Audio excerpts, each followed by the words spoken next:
जी हाँ, नवाज शरीफ साहब जो कि पहले 3 मरतबा जो है पाकिस्तान के प्राइम मिनिस्टर भी रह चुके हैं और एक बार फिर यही सुनने में आ रहा है कि नवाज शरीफ साहब को एस्टेब्लिशमेंट ला रही है दोबारा प्राइम मिनिस्टर बनाने के लिए। पाकिस्तान वो आ चुके हैं, उनके डिफरेंट इंटरव्यूज भी आ रहे हैं, कई जगह पे बातचीत करते भी देखे गए हैं।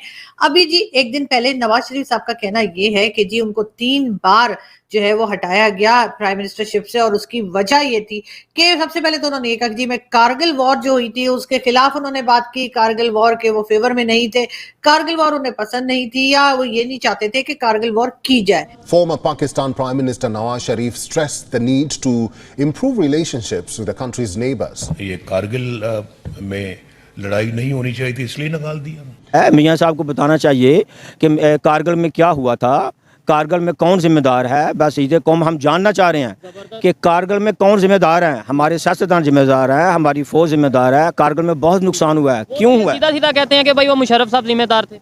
नवाज शरीफ साहब ने अभी आज मीटिंग की है अपने पार्टी वर्कर के साथ जिनको उन्होंने टिकट देनी है और उन्होंने ये बोला कि हम अगर गवर्नमेंट में आते हैं तो हम इंडिया के साथ अपने रिलेशन बेहतर करेंगे और उन्होंने बाकायदा नाम लिया कि मेरे पहले दौर में अपना वाजपेयी साहब आए, उसके बाद फिर मोदी साहब आए, बाकायदा ऐसे उन्होंने बोला है। और ख़ास तौर पर उन्होंने ये भी कहा कि मैं अगर कारगिल की बात करूँ तो उस जंग को मैं समझता हूँ कि वो ब्लंडर था। भाईचारे के साथ रहें, ठीक है ना। लड़ाई से ना कभी जंगें जीती गई हैं ना कुछ हुआ है, ठीक है ना। पीसफुल रहना चाहिए और पीसफुल में जो है ना वो सबसे बेहतर है। इसी में हमारे लिए और सबके लिए, पूरी दुनिया के लिए अमन यही है।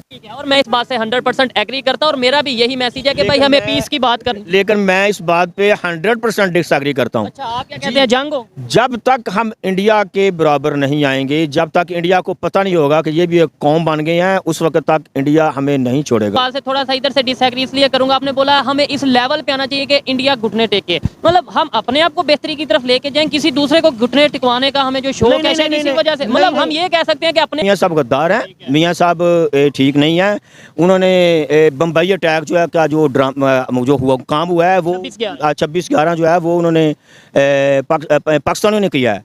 तो बहसीते हमें दुख हुआ यार, हमें सड़कें तो नहीं चाहिए, हमें तो कौम चाहिए, हमें तो रिलेशन वो फौज जो दुनिया की नंबर 1 फौज थी, नंबर 1 फौज है और इंशाल्लाह ताला रहेगी।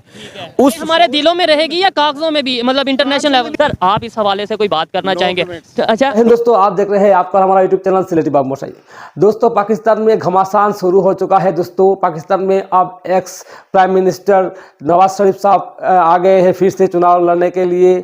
जो भी हो वहाँ पे चुनाव तो नहीं होता होगा, तो फिर भी वो चाहते हैं कि वो दोबारा प्राइम मिनिस्टर बने और इसके लिए उन्होंने अपने जो मेंबर्स हैं उनके साथ भी मीटिंग की है और मीटिंग करने के वक्त उन्होंने बोला है कि भारत के जो साथ संपर्क खराब हुआ है दोस्तों, रिश्ता खराब हुआ है पाकिस्तान का, उसके बारे में भी उन्होंने जिक्र किया है और बोला है कि उनके वक्त जब वो प्राइम मिनिस्टर थे तब नवाज शरीफ जी ने हमारे पूर्व प्रधानमंत्री श्री अटल बिहारी वाजपेयी जी को भी पाकिस्तान बुलाया था और वो भी पाकिस्तान गए थे।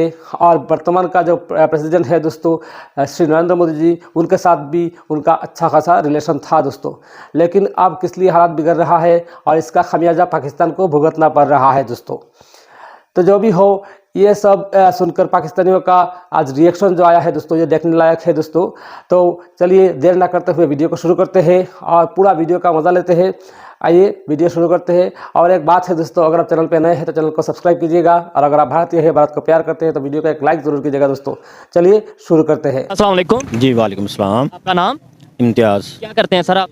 बात बिजनेस है छोटा सा। ठीक हो गया। आपका नाम सर?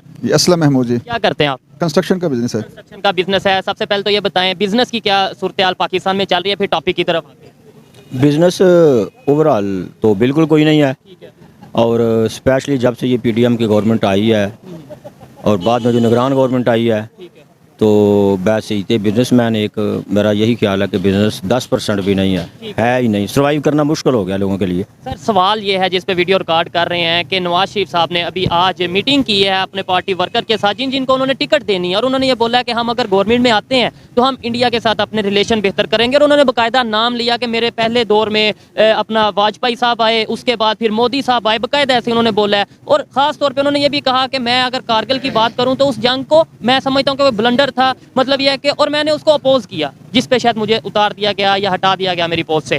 आप क्या कहना चाहेंगे इसके ऊपर?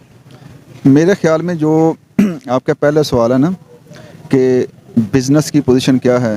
ओवरऑल बिज़नेस तो आई थिंक ओवरऑल सारे पाकिस्तान में ऐसे ही चल रहा है 100, ये तो एक सच्ची बात है। बाकी रहा कारगिल का इशू देखें, ये एक हमारा आज का इशू नहीं है पाक आर्मी और इस्टेब्लिशमेंट और सियासतदानों में ना, ये प्रॉब्लम बड़ी देर की चल रही है। और मेरे ख्याल में हमें चाहिए कि इस्टेब्लिशमेंट और सियासतदान आपस में मिलजुल के मुल्क को आगे बढ़ाएं। इससे बेहतर क्या ये हम कर रहे हैं कि ये वो लड़ रहा है, ये लड़ रहा है, लड़ाई से कुछ नहीं मिलेगा। जब भी तरक्की हुई है मिल के इकट्ठे, चाहे वो सियासतदान हो चाहे वो कोई भी हो, ठीक है ना, मिल के तरक्की होती है, ठीक है ना। ऐसे तो पॉसिबल ही नहीं है कि आप उधर भी लड़ाई करें इधर भी लड़ाई करें, ये ऐसा मुमकिन नहीं है। सर आप इस पे क्या कहना चाहेंगे? सबसे पहले तो ये बताएं कि ये इन्होंने जो बात की उससे मैं एग्री करता हूँ कि भाई पीस के साथ टेबल टॉक के थ्रू रिलेशन बेहतर करके ही हम डेवलपमेंट की तरफ जा सकते हैं। मुझे बताएं नवाज शरीफ साहब के हाथ में है वो रिलेशन बेहतर करें, या ये जिनके पास पावर है या किसी और के हाथ में? देखें बात यह है कि भाई ने बात की है कि मिलजुल के चलना चाहिए। देखें ये एक रियासत है, इसमें एक आइन है और मिलजुल के चलने का तरीका आइन ने हमें बताया हुआ है। जब सियासतदान और बैसीत रियासत हमारे कोई भी अदारा हो, इवन फ़ौज हो, कोई अदारा हो, अपने आइनी हदूद में रहेंगे तो मामला सारे सॉल्व हो जाएंगे। मियाँ साहब जो बात कर रहे हैं कि मैं रिलेशन ठीक करूँगा, मैं बैसीत इंडिया के साथ खास इंडिया के साथ, हाँ जी, मैं बैसीत पाकिस्तानी और सीनियर सिटीज़न होने के नाते मेरी वाचिंग यह है कि आया कि मियाँ साहब के हाथ में ये बात है या किसी भी सियासतदान के हाथ में ये बात है। और मेरा ख्याल यह है कि मियाँ साहब को जो हकीकत है ना वो रियलाइज़ करनी चाहिए। मियाँ साहब ने कारगिल का जिक्र किया है, मियाँ साहब को बताना चाहिए कि कारगिल में क्या हुआ था, कारगिल में कौन जिम्मेदार है। बस ये कौम हम जानना चाह रहे हैं कि कारगिल में कौन जिम्मेदार है। हमारे सियासतदान जिम्मेदार है, हमारी फ़ौज जिम्मेदार है। कारगिल में बहुत नुकसान हुआ है, क्यों हुआ है? सीधा सीधा कहते हैं कि भाई वो मुशर्रफ साहब जिम्मेदार थे। मुशर्रफ साहब जिम्मेदार थे तो आज मियाँ साहब क्यों वापस आए हैं? मियाँ साहब आज लाडले का खिताब खान साहब को कहते थे, आज लाडले का खिताब तो मियाँ साहब के पास है। आज एक बड़ी बात यह है कि ये तो एक अलहदा टॉपिक, एक अलहदा डिबेट है कि भाई हम नवाज शरीफ साहब क्या चाहते हैं, पाकिस्तान की पब्लिक क्या चाहती है, पाकिस्तान के अदारे एस्टेब्लिशमेंट आर्मी क्या चाहती है। इस टाइम उससे बड़ा सवाल ये है कि इस टाइम इंडिया वाले हमसे रिलेशन बेहतर करना चाहेंगे। जिस लेवल पे वो जा पहुंचे हैं, वो रशिया के साथ ट्रेड कर रहे हैं, यूएस के साथ वो अपने रिलेशन बेहतर कर रहे हैं, वो इस लेवल पे जा चुके हैं। वो आज हमें चाहेंगे कि फिर से हम उसी तरीके से हों। भाई वो क्यों चाहेंगे? मैं कल हामिद मीर साहब का एक क्लिप सुन रहा था सोशल मीडिया पे, तो हामिद मीर साहब की ज़ुबानी वो सोशल मीडिया पे गर्दिश कर रहा है। आप निकाल सकते हैं, कोई भी पाकिस्तानी निकाल सकता है।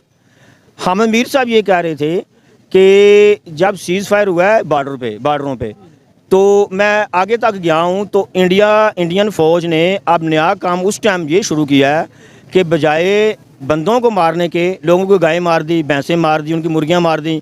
और मुझे ये कहा गया, स्पेशल कहा गया इसको रिपोर्ट नहीं करना। मैं नहीं कह रहा, ये बात मैं नहीं कह रहा, ये हामिद मीर साहब सीनियर सहाफ़ी हैं, जर्नलिस्ट हैं पाकिस्तान के, बड़ा नाम है उनका, वो कह रहे हैं। जब देखें इंडिया के हवाले से हमें इतनी पाबंदी हो गई, हमने पूछ के बात करनी है, तो वो क्यों चाहेंगे? जब हम उनको खुद इतनी सपोर्ट कर रहे हैं, वो क्यों चाहेंगे?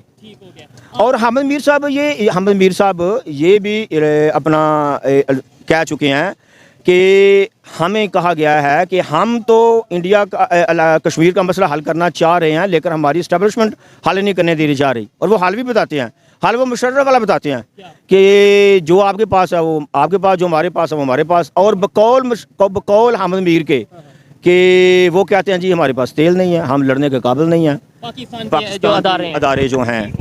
ऐसे यार ये वीडियो और ये बात तो बड़ी वायरल हुई थी कि भाई हामिद मीर साहब ने ये बाकायदा स्टेटमेंट दी थी कि बाजवा साहब से मीटिंग हुई और उस मीटिंग में ये कहा गया कि भाई हमारे पास टैंकों में डालने के लिए वो फ्यूल नहीं है तो हम लड़ेंगे कैसे। ये चीज़ें तो सोशल मीडिया पे और मेन स्ट्रीम मीडिया पे भी मौजूद हैं। सर आप इस हवाले से कोई बात करना चाहेंगे? अच्छा, नो कमेंट्स। ज़बरदस्त। अच्छा आप क्या कहना चाहेंगे? इन्होंने जो बात किया आप उसे एग्री करते हैं? सवाल मेन ये है कि इस टाइम इंडिया वाले चाहते हैं रिलेशन बेहतर करना, क्योंकि उनको ये कहना है कि जब हम आगे बढ़े हैं, हमने हाथ बढ़ाया, तब तक हमें धोखा मिला है। उनका ये स्टेटमेंट है, चाहे वो बम्बई अटैक हो, चाहे वो मतलब पठानकोट हो या इस तरह के इशू। भाई देखें, बात सुने, सीधी सी बात है। आपका एक घर है, उसके आपके इधर भी हमसाया, इधर भी हमसाया, 3 साइड पे आपके हमसाए हैं या 2 साइड पे हमसाए हैं। तो मुझे ये बताएं कि आपके तीनों या दोनों साइड पे हमसायों के आप रिलेशन नहीं सही तो आप कैसे तरक्की करेंगे? ठीक है, और इसमें फिर कहीं ना कहीं ये भी सोचने वाली बात है कि उसका जिम्मेदार, मतलब एक से रिलेशन नहीं बेहतर तो समझ आती है कि शायद वो गलत होगा, दो से नहीं बेहतर, तीन से नहीं बेहतर, ना हमारे इस टाइम अफगानिस्तान से, ना ईरान से, ना इंडिया से रिलेशन, और इवन चाइना भी हमसे उस तरीके से अब खुश नहीं नजर आता। ये रियलिटी है, ठीक है ना। तो इसको मान लेना चाहिए कि हमें हमसायों से तल्लक बेहतर करने चाहिए और ये हमारे हक में बेहतर है।